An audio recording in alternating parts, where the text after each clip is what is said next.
In a world often torn apart by conflict, a glimmer of hope emerges, a ceasefire between Israel and Hamas.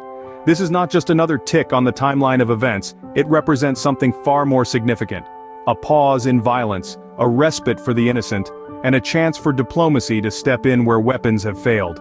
This ceasefire did not occur in a vacuum, it's the culmination of a series of events that have unfolded over the past few months. The hostilities escalated dramatically, with Israel launching preemptive strikes on Islamic Jihad targets, a militant group in Gaza. This move resulted in a weekend of violence, the most serious escalation since May 2021. The death toll was staggering, with at least 44 Palestinians losing their lives, including 15 children. Hamas, however, chose to stay out of this particular bout of fighting. The group launched over 1,175 rockets towards Israel, a majority of which were intercepted by the Iron Dome system.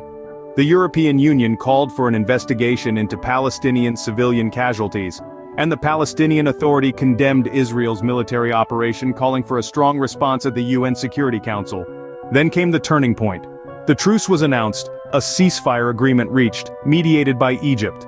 This agreement's details were not immediately made public, but its implications were clear. The violence had to stop.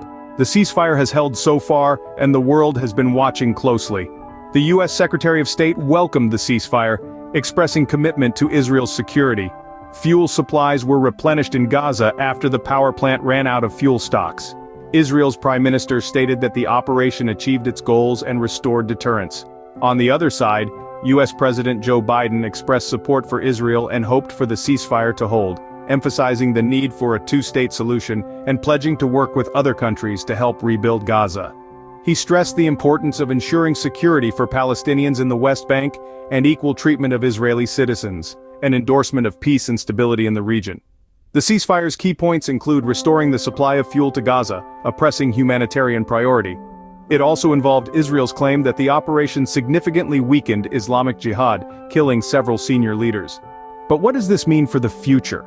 Ceasefires, after all, are temporary measures. They are not solutions. The implications of this ceasefire are multifaceted. It has allowed officials to assess the damage and address the humanitarian crisis in Gaza. It has also opened up space for meaningful negotiations towards a two-state solution, a long-term goal that has eluded the region for decades.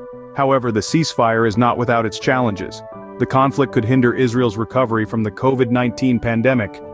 Concerns are raised about the humanitarian situation in Gaza, with people crowded into limited accommodation.